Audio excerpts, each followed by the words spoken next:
Hey everybody, Always Dizzy here, and I'm back with another round report. This is going to show game 2 or round 2 from the 2024 BC Open. If you haven't watched the first round, it makes sense that you go back and watch that before watching this one.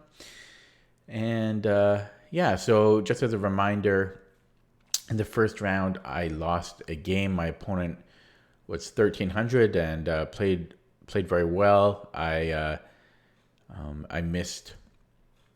I played G3 and I missed later on. Twice I missed with the G5. Yeah, I missed a G5 push from my opponent and knight sacrifice and ended up losing. So. Also, just as a reminder, I had only slept about 2, maybe 3 hours that morning, and I had to travel, and I was fairly tired, but yeah, I was trying to make a comeback from my first round loss. I'll just show a few photos from the tournament. Most of the footage of the tournament I actually have at the beginning of my first round video. But just to set the mood, I'm just going to show a few photos here. There we go. So just one of the things that I liked about this tournament is there's a lot of trophies. There's first, second, and third for each section. There were none for the class prizes, but yeah, there was first, second, third for each section. And also they had some extra trophies for a side blitz tournament that they held, and also trophies for women. And yeah, one of the goals that I'm trying to achieve is to win a trophy as an adult. Hasn't happened yet. It's tough, especially when there's like 80 or like 60 to 80 players per section. It's kind of like winning a lottery in a sense. But yeah, that was one of the things that lured me to the tournament, believe it or not, is that they had trophies. I wish more tournaments offered trophies. I don't really care about the prize money so much, you know. I'd rather have a trophy. Or both is good too, though. Okay, and then, hopefully I used the right arrow here. Yeah. So these were the organizers. The man here is. I don't know the order of his name, but yeah, he moved to BC a few years ago, and he's an IM. I can't remember if I just mentioned that or not. He's around 2400 CFC, and I believe, and I could be wrong, but I believe his brother is Lee Kwang Liam. Again, I'm not sure if Lee is the last name. Or the first name, but he acted as the head arbiter in this tournament, and then this is Penny Pham, I believe that's how you pronounce the last name, and she's a titled player too, but I forget the exact title. You'd think I would research this before making the video, but I didn't. Anyways, she in the past year or 2 or 3 started up a chess club on the mainland that she runs, and she was an arbiter as well and organized the event. And at the opening ceremonies, basically right before round 1, the mayor of Burnaby came and some of the I'm not sure if all of them, but I think some of the council people from city council and the mayor came. Yeah, so just wanted to share some of that. Not sure if any of you guys care, but yeah, I don't know. Thought it would set the mood. Okay, so here let's start with round 2. My opponent was another 1300 rated opponent named Ryan Golchin. He was I'm guessing maybe around 12 or 13 years old. I'm not a great age guesser, but that's probably fairly accurate. And I'm not sure why this is showing from this perspective because I was black. So let's look at it from black's perspective here. Yeah, let's jump right in. I have the score sheet here, which I will hide the result, which I might just look at to see how much time was left. Okay, so my opponent started with c4. Pretty unusual for a younger opponent to play. You'll see them play c4. D4. But yeah, c4 is quite unusual for a 12 or 13-year-old to play, especially at this lower rating level. Yeah, but that was fine with me. I mean, I don't love playing against c4. I find it usually pretty boring, but yeah, I don't hate it. It's not the end of the world. Funnily enough, I think I'd rather play against c4 than d4, just because, I don't know. d4, I think you could argue that c4 is more dull than d4, but at least I think like people don't know as much theory with c4 at this rating level. So yeah, I was kind of just hoping to get some position and nothing fancy. My opponent played g3 here. So kind of like a Catalan, basically a Catalan type structure. Yeah, I'm not a fan of these positions. I don't know them too well, but also I don't know. I find them boring or not interesting. So I don't know. Yeah, I'm not a huge fan. I played e6. My opponent played bishop g2. And I played d5. So just getting, again, basically, this is like a type of Catalan structure setup. I don't really like playing d5 against d4 or c4, but it's often the best move. So yeah, I played d5. My opponent played knight c3 here. So in this position, I seem to recall that d4 is the engine's choice. And like, I was pretty confident about it. Like I thought most likely d4 is the best move here and that the engine likes it by a decent margin. But I wasn't 100% sure. If I had to put a number to it, I don't know. I was probably something like 85% sure. And that 15% difference dissuaded me from playing it because I didn't want to play d4 and be wrong and then just have an overextended pawn and have to deal with that headache for the rest of the game. I wanted to be more sure than 85% if I was going to play such a move. And so, yeah, I didn't end up playing d4. Instead, I played bishop e7. Yeah, nothing fancy, boring. But, I mean, we're not playing for the candidates. You know, this is... I don't think a difference of 10 or 20 center pawns here is going to make a big deal. So I just wanted, again, just to get a position and then just start playing some chess. My opponent played d4. And so, yeah, we basically have this standard type of setup. Again, I believe this is essentially the Catalan. Again, I don't know the Catalan very well, but to me this is a Catalan. I castled, and my opponent took on d5. I recaptured with the pawn. Yeah, I recaptured with the pawn because, and again, if you see my eyes darting this way, it's because I'm reading my notes. I have the notation in the notes right here. I put notes. I put this into ChessBase and then analyzed the game and wrote in my notes. Yeah, so I wrote that knight takes d5 would have left me with an awkward light squared bishop. So just to go back here, whoops, yeah, here. So if I'd taken with the knight, oh, sorry, losing my voice. Had I taken with the knight, my light squared bishop stays behind my e6 pawn here and has limited scope, and it could be a bit of a chore to get it active. And so I decided to take with the e pawn to at least give my bishop some sense of activity here. So that's why I took with the pawn. And my opponent played knight f3.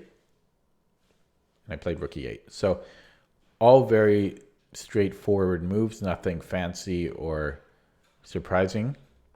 My opponent castled.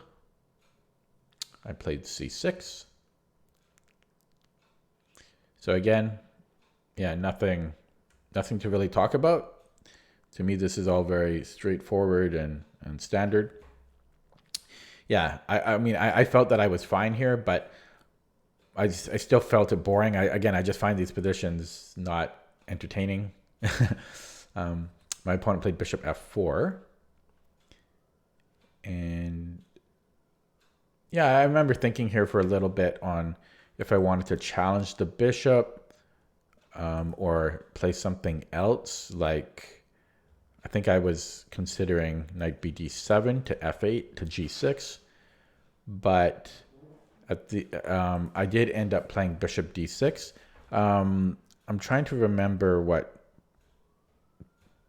pushed me to do that. I think for one thing, I wanted to kind of uncluster all of this, and if we traded, that'd be fine with me. If we get more to an end game, if we steer towards an end game, that would be fine. I just don't really enjoy these positions, and if he doesn't trade, well, I felt that my bishop is now better on d6 than it was on e7. And bishop g5 I felt wasn't doing anything because I can just kick it out. So I think bishop d6 it's what I played, and I think it was the right decision. So he doesn't trade because my opponent Ryan, I think he wants me to take his bishop on his terms so that he can get his queen more active to f4, where I can't really combat it. So I didn't want to help him develop further, so I didn't take the bishop. And similarly, I think that's why he didn't take my queen, because he was just helping me develop here. So a bit of a standoff on these with his bishops. I played queen c7. My opponent played bishop g5. Again, wanting to, well, he has to avoid this trade here. I thought possibly he might play knight e5 here. Did I think that? No, probably not, because knight bd7 I think deals with that okay. Yeah, so anyways, he played bishop g5, and then I played knight bd7 because, because I don't want to attack it. I don't want double pawns. And how else do I deal with this attack? I don't want to defend it with a bishop. That's passive. Then he can just play bishop f4 again. So yeah, I played knight bd7. He played rook ac1. So rook ac1 was actually, yeah, a little tricky.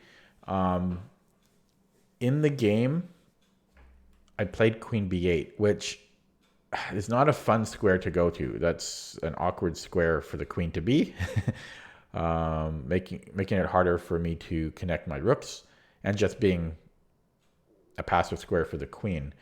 But I was worried about knight b5, where white can force the knight for bishop trade. And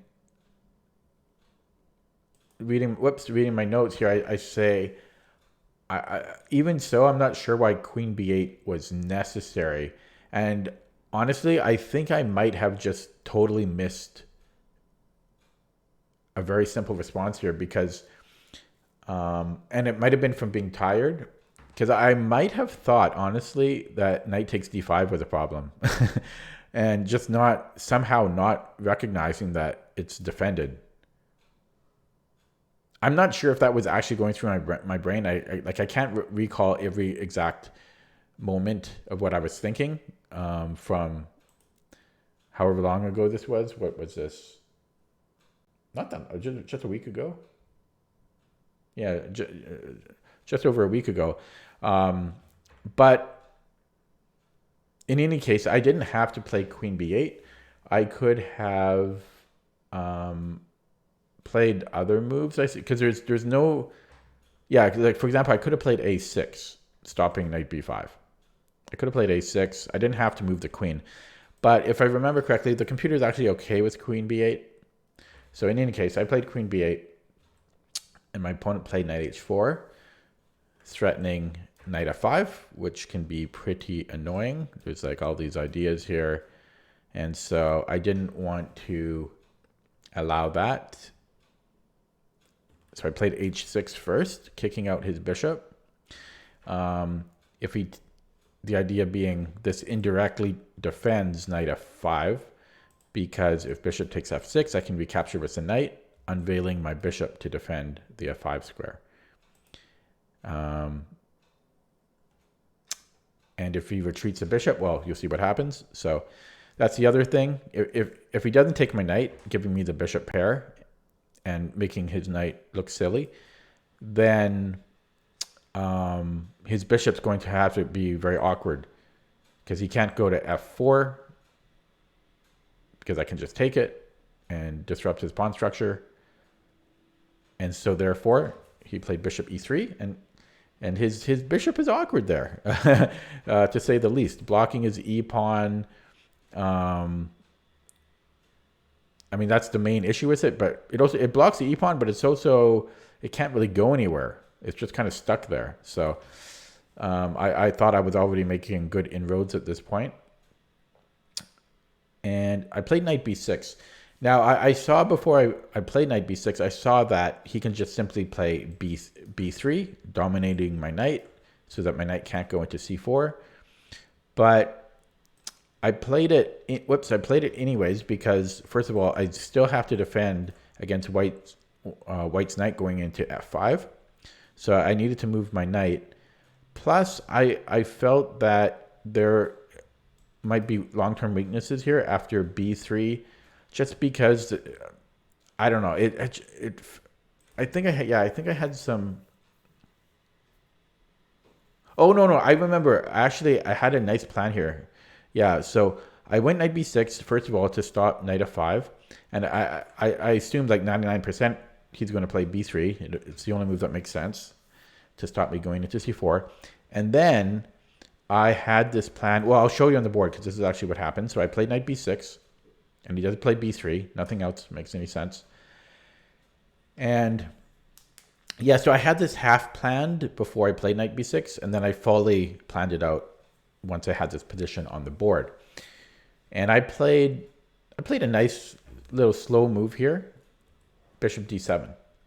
And the way that I found this move is that right now my knight on B6 has no prospects, right? I played it so that my bishop could cover F5, but apart from that, my knight is useless here.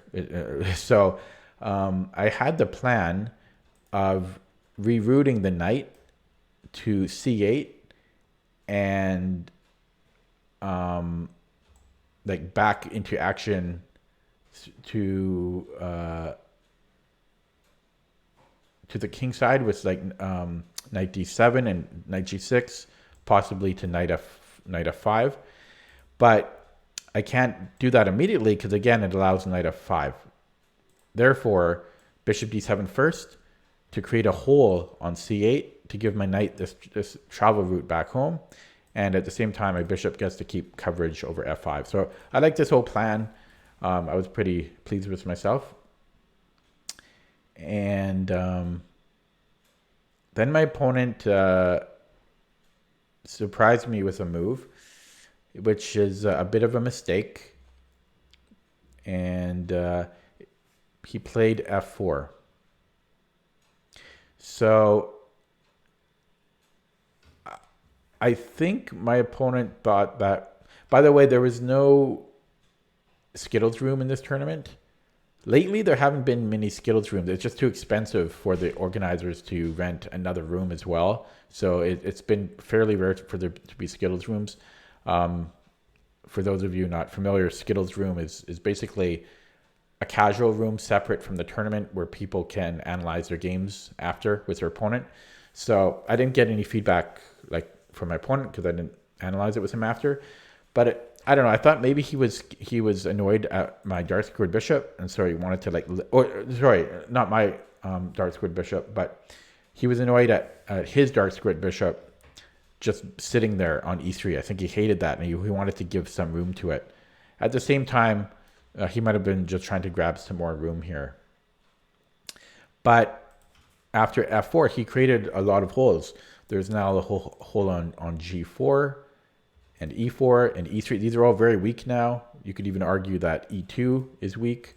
But yeah, these are weak squares now for white. He does cramp up my position a little bit, but these are serious holes, and I felt I could work with those, especially the d5 square. So I played knight c8, continuing with my plan of just rerouting the knight somewhere better than b6. My opponent tucks his bishop back to f2, and I played bishop b4. So played this fairly quickly.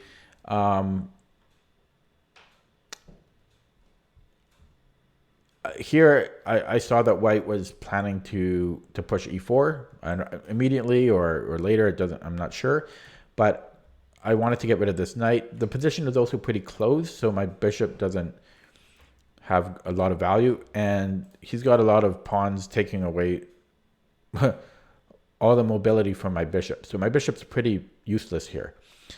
But yeah, so I played bishop e4, but again, it was also just to get rid of this knight, and I was prepared to take the knight just because it was such a good controller of the e4 square. So that was a pretty easy decision for me. My opponent played queen d3, getting off the pin. Yeah, and I took it. So giving up a bishop for a knight, but that was a good knight, and that was a bad bishop. So he took with the rook. He doesn't take with the queen because the queen is protecting e2. So he has to take with the rook. Whoops. And then I played knight d6. So instead of going with my original plan of knight d7, since my bishop has moved off the d6 square, I'm eyeing again this beautiful d4 or e4 square that was provided to me after my opponent played f4 earlier. So you might recognize similarities between these two knights in this game and game one, where I made a lot of knight moves around the center like this, re-maneuvering, and I do that this game too, even more so. So my opponent played bishop e3. I think the computer marked this as inaccuracy. Yeah, this was a strange move. And here my opponent offered me a draw as well. And often, as young kids do, or he's not super young, but often as kids do, he wants an answer. And yeah, if you're playing in a tournament and you offer a draw, your opponent is not obliged to give you an answer. In fact, they shouldn't. So you offer a draw after you make your move, and you let them.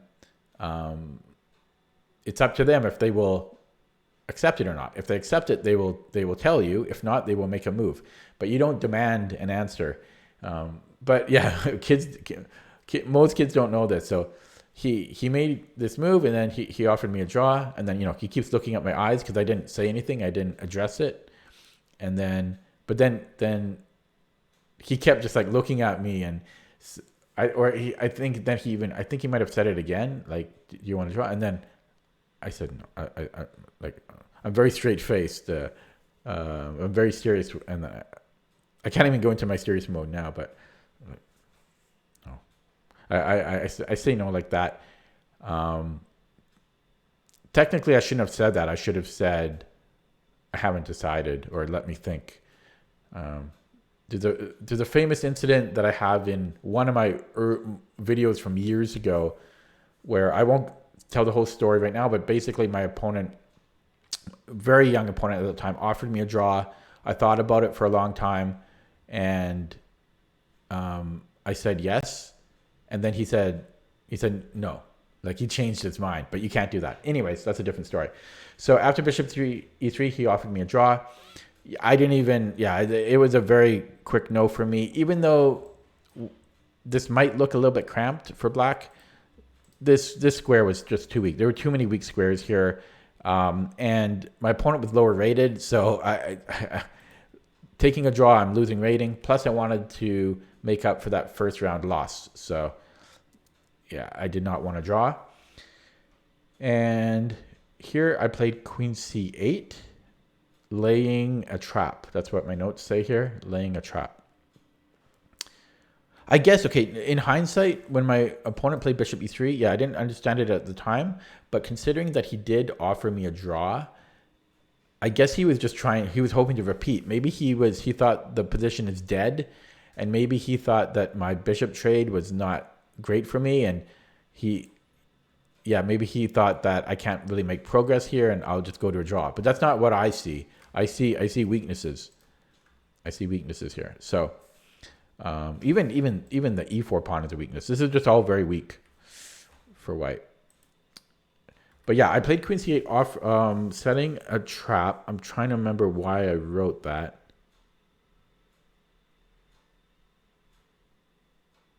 It's something to do with the coordination of all of these pieces. Oh yeah, well,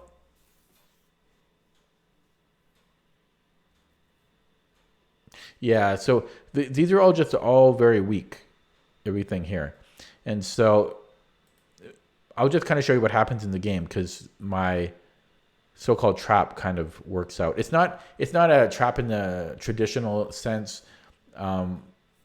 Anyways, you'll see what happens. So my opponent plays knight f3, improving his knight because it made no sense being on h4.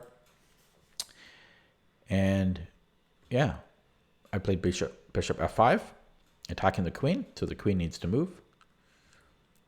And right. The problem is, again, these pieces are it's just all very awkward for white. And so by putting the bishop on f5, which just improves the bishop alone being on a much better diagonal, it dislodges the queen from defending the bishop. And the queen can't go to d2 because knight e4 would be a fork on the queen and the rook. So he played queen d1, moving the queen away from that fork, letting the rook defend. But I had plans for that too, and I played knight b5. And so now the rook can no longer stay on the third rank because these two squares are under attack by the knight and the bishop.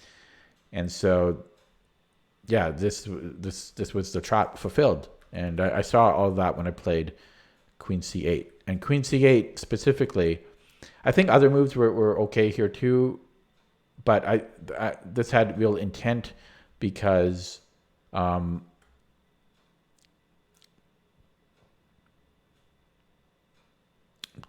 to remember exactly. Well, I think knight f4 was my plan, forcing a trade. Yeah, forcing a trade, and then this would have transposed.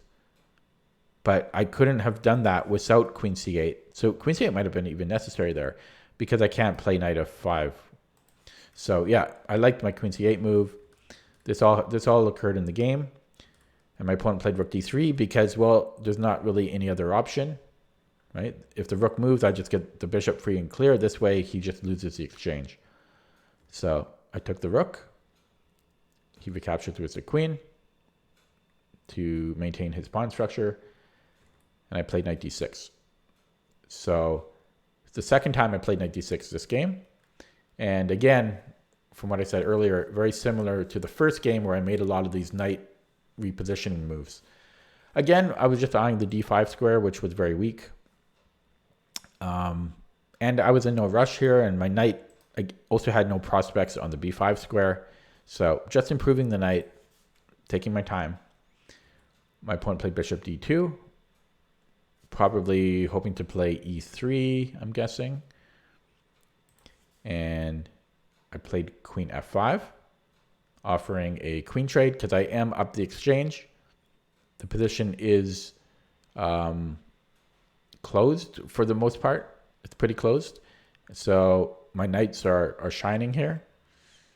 And I'm happy to go to an endgame and get the queens off.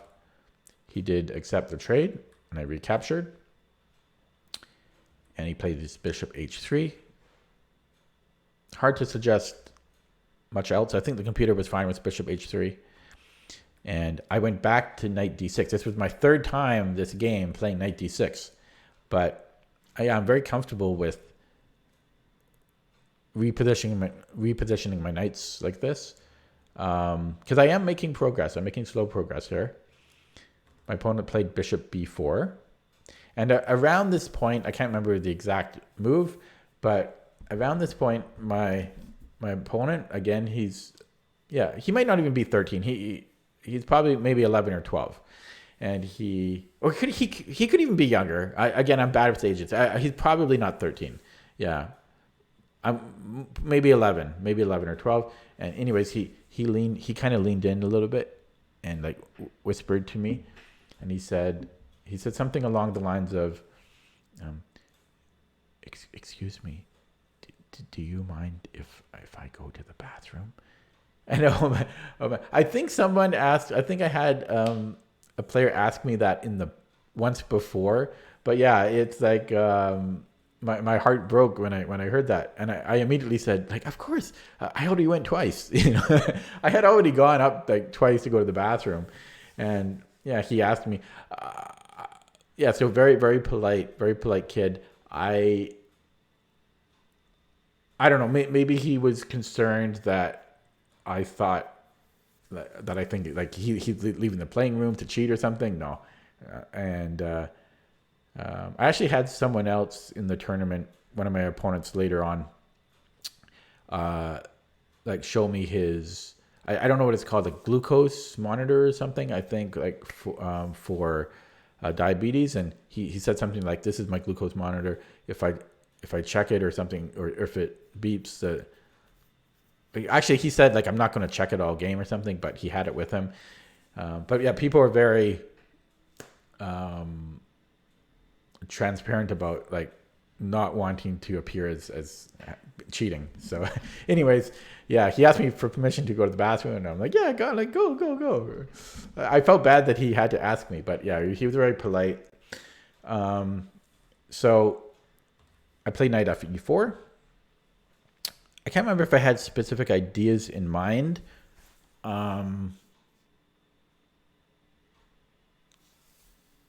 I probably didn't, but how can you not? I mean, it's a good square to go to.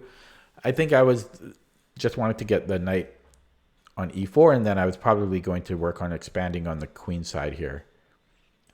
But it's hard for white to have any moves here. White can't. I mean, I don't know what you can suggest for white. I don't know how white makes progress here.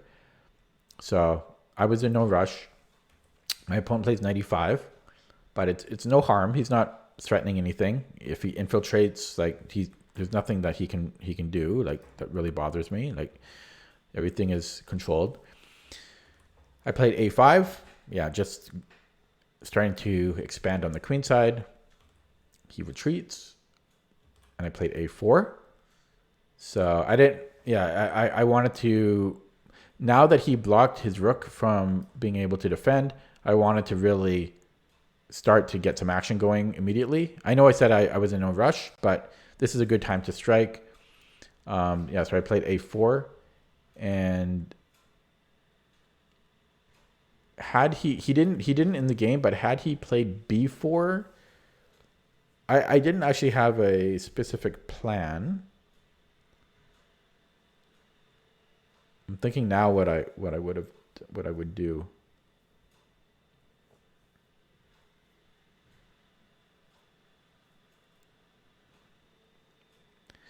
because knight b5 he has e3.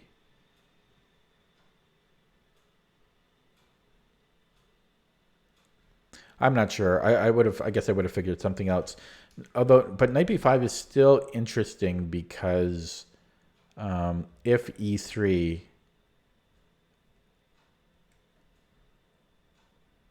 yeah, I don't know, maybe a3 and then play knight c3 because this pawn is a fixed weakness. So I might even just play a3. I might have just played a3 if had he played b4. I might just play a3. This is weak, and I can. It's hard for me to get there though. And then. Although no, maybe another idea is if he played b4, maybe I go knight b5. And then I'm actually threatening knight c3 with a fork on a2 and e2. Something like that. I don't know. I would make progress. But he played g4, which I can't blame. I think he's trying to go for broke here because he is down the exchange. And yeah, he kind of needs to take some risks. So I think it's not a terrible decision. I took on b3. He recaptured, and I played rook a3. So I didn't play rook a1, which was also good, I believe. Just because I considered it, but then after rook b1, I thought he can just push the pawn. And again, that's probably fine for black, but I played rook a3 just because I saw my plan immediately, because he has to defend the pawn. If he pushes it, I have an x-ray on the bishop on h3. And so I saw that after, well, I'll show you what, because it happens in the game. So after rook f3, I saw rook a1, and then he has to come back and defend. And so then I played rook e8. So I saw this, and it looked good to me. It looked very straightforward. And then I was going to play rook b1, and then rook 8 a1, something like that. But actually, after I played rook e8, my opponent resigned. So, yeah, I managed to win round 2, and that was a pretty good game, I believe. I think the engine actually. Can I change windows? Yeah. So, I have it closed. Let me just load it up though. I had this in a lead chess study, and I just want to see the evaluation graph. Yeah, so it's from round 2. I made 2 inaccuracies, 94% accuracy overall. Average center pawn loss is 19. The 2 accuracies were when I played bishop e7 on move 4 instead of d4, and the other one was when I played queen b8. So let me just get back to the game. So again, here, when I played bishop e7, d4 was better. So that was one inaccuracy. And the other one was when I played queen b8 here, which wasn't necessary. Apart from that, I played well. I don't want to say perfectly, even though technically, according to the engine, it was. Yeah. So get to the final position here. Yeah, I won round 2. After the game, I was very tired from having very little sleep, and also just playing 90 plus 30 again, because I took a year off from playing tournaments. Like I only played one tournament at the very beginning of 2023. Then I took a year off, and I played one in January, and that was 9 rounds of 50 plus 10. And this was 90 plus 30 again. So I hadn't played a 90 plus 30 game in over a year, just over a year. So yeah, wow, 90 plus 30 is excruciating.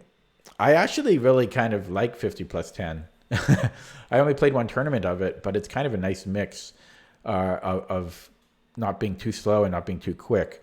But the 90 plus 30 is really grueling. And yeah, so I was very exhausted after this game. And then went back to grab some food, like back to my hotel room to grab some food and try to relax a bit. Okay, that is round 2. I will have round 3 here for you in a new video. I'm planning within a couple days. I'm trying to get a new video out every 2 days here. If you enjoyed the video, stay tuned for the next one. Maybe give it a thumbs up, leave a comment or something. Yeah, I'll leave it there. Thanks for watching.